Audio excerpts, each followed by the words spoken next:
What's up guys, it's Tommy here and welcome to the Liverpool-Arsenal Community Shield post-match analysis video. Do you think Arsenal deserved to win the Community Shield? Let me know in the comments below and leave a like on this video if you enjoyed the content. I feel so sorry for Ryan Brewster, I want to get that off my chest. He was the only player in the penalty shootout who missed, and he could have scored an absolute banging penalty if his shot is just a couple of inches lower. He smacks the bar with so much power, he probably wanted to score the perfect goal.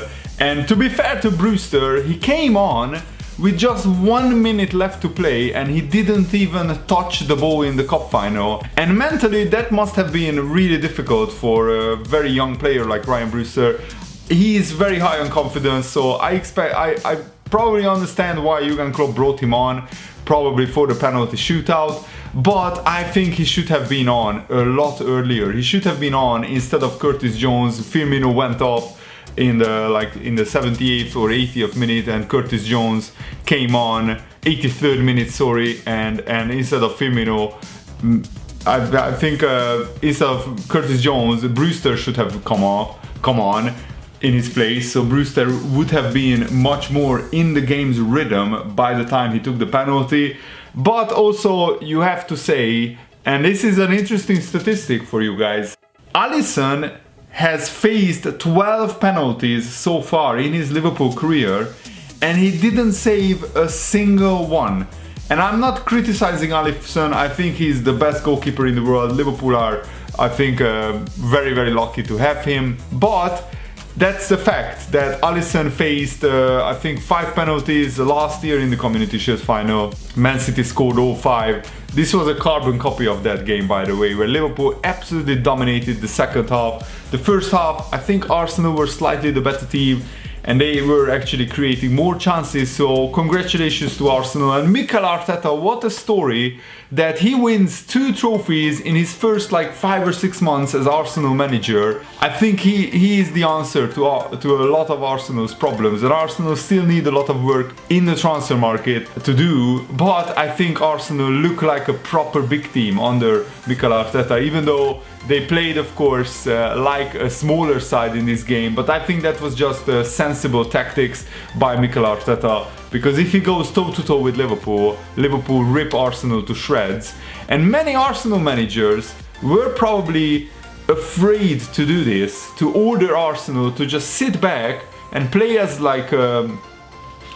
a smaller side in terms of tactically, sit back, soak up the pressure and hit Liverpool on the counter, and it worked, to be honest. It worked in the Premier League game where Liverpool made 2 big mistakes, Arsenal capitalized and we lost to them.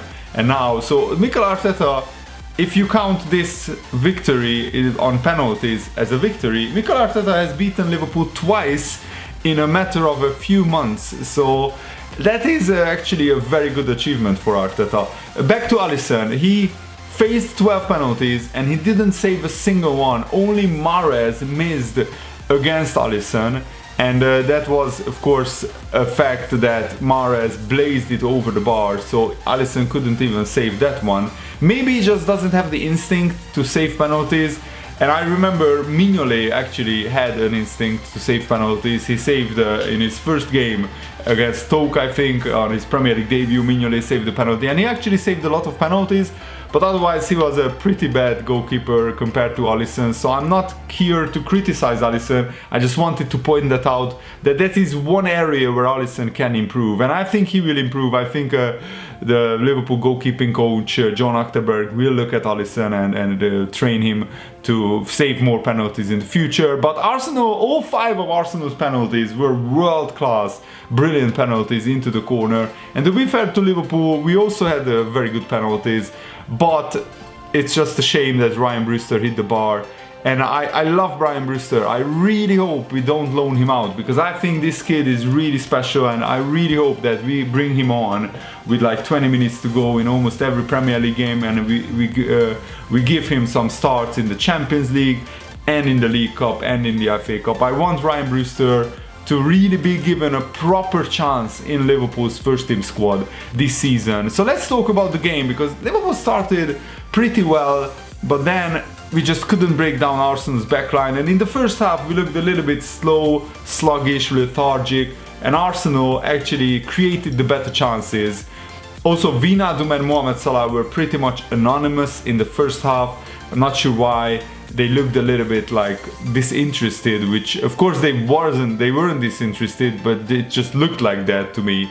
And Aubameyang is an absolute world-class ruthless finisher. He is probably the player who scores the most chances that he gets. And this wasn't even a clear chance that he scored from. It was a quick counter-attack. Arsenal actually played out from the back quite brilliantly. Liverpool's high press is great, but when you can play around it, that leaves Liverpool a little bit exposed, and Arsenal just bypassed the Liverpool midfield a little bit too easily in the first half for my liking. Liverpool were much more aggressive, much more on the front foot in the high pressing and in the intensity in the second half, and that's what was lacking in the first half. Why didn't Liverpool start with that intensity? I don't really know. Maybe they were just a little bit complacent, but in the first half Arsenal were the better team, not gonna lie. And Aubameyang, after, as I said, a brilliant build-up play, he runs one-on-one with Neco Williams, and Liverpool's defense is slow to switch over, and you can't expect a 19-year-old Neco Williams to defend Aubameyang perfectly. Aubameyang is one of the best strikers in the whole world, and certainly one of the best strikers in the Premier League. And Neco Williams, maybe a little bit naively, but as a 19-year-old, you can't really fault him to be naive, because that's what happens. Trent Alexander-Arnold had a horrendous game against Manchester United in one of his first games, where Martial tormented him and scored off Trent Alexander-Arnold, and he learned from that. So I'm sure that Neco Williams will learn from this. That's what young players do. They make mistakes, they learn from it hopefully, and then they get better. But still, it was, I think, a small mistake that Neco Williams didn't show Aubameyang down onto his left foot, because Aubameyang loves to cut in on his right and curl it towards the far corner, and that's exactly what he did. He curled it brilliantly, ruthlessly into the far corner. It wasn't even a curling shot, it was like hit with the inside of his foot, but it was a dipping shot instead of a curling shot, and it just hit with so much power, Alisson couldn't get near it. So it's 1-0 Arsenal. And Liverpool really looked lethargic, disjointed. I didn't like the first half performance at all. And I'm sure that Jurgen Klopp had some choice words for Liverpool players at half time, because in the second half it was a much changed Liverpool. There were large periods of the second half where Arsenal were just defending for their lives, backs to the wall stuff. Arsenal players were almost in their own net. That's how much they defended in the second half, and I'm so incredibly happy for Takumi Minamino. Liverpool's Japanese star scores his first Liverpool goal, and what a time to get it in a cup final at Wembley. And many Liverpool fans were waiting for this when Minamino signed, but I think you need to give 6 months at least for any player to get accustomed to moving to a new country, a new league, new team, new manager, new teammates, and also new language for Minamino. And also Liverpool had a very settled team, so Minamino didn't start many times, and I think now we will see the true Minamino that Liverpool signed for an absolute bargain fee. I think he cost something like 7.5 million or something like that. What a player, Minamino. I'm really excited for him. The build-up play for Liverpool's goal was gorgeous. And finally Salah started to get into the game, Wijnaldum started to get into the game, and the substitutions that Liverpool made. I mean, why didn't Naby Keita start instead of Milner? That's what I didn't understand.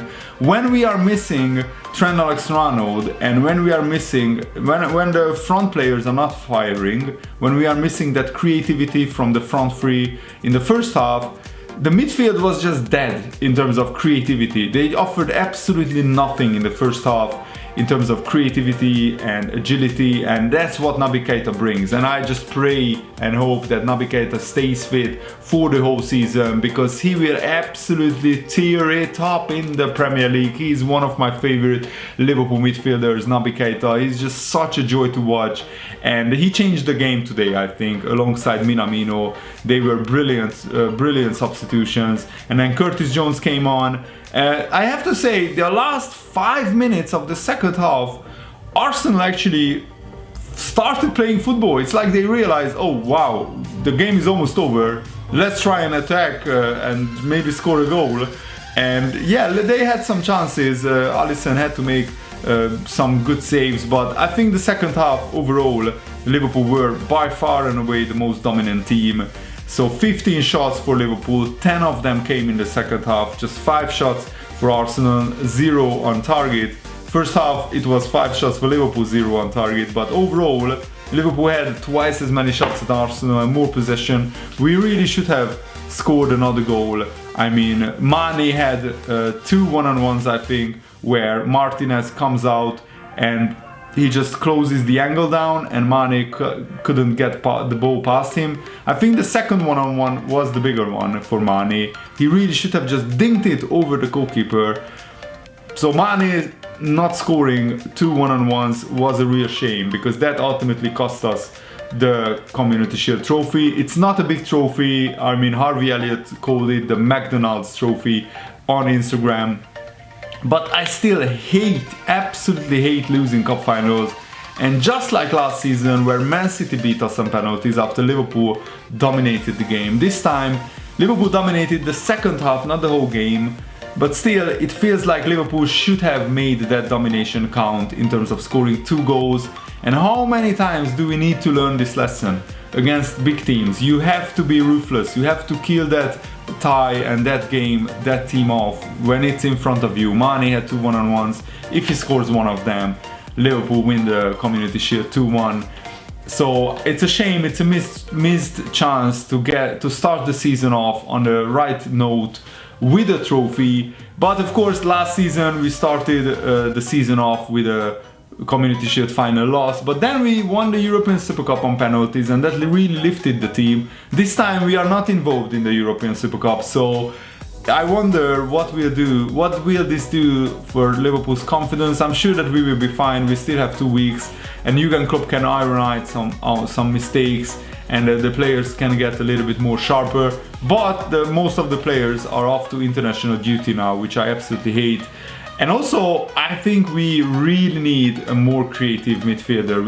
We can't just rely on Naby Keita or Alex Oxlade-Chamberlain to bring that creativity into midfield. We need another one, and I really hope and pray that Liverpool will sign Thiago from Bayern Munich, because you could see in these kind of games that Liverpool just lack that creative spark, that passing, killer pass that Thiago is so good at. So I really hope that we sign him. Let me know what you think of the Community Shield final in the comments below, and I really hope that you guys enjoyed it. Thanks for watching, have a nice day, see you later, goodbye.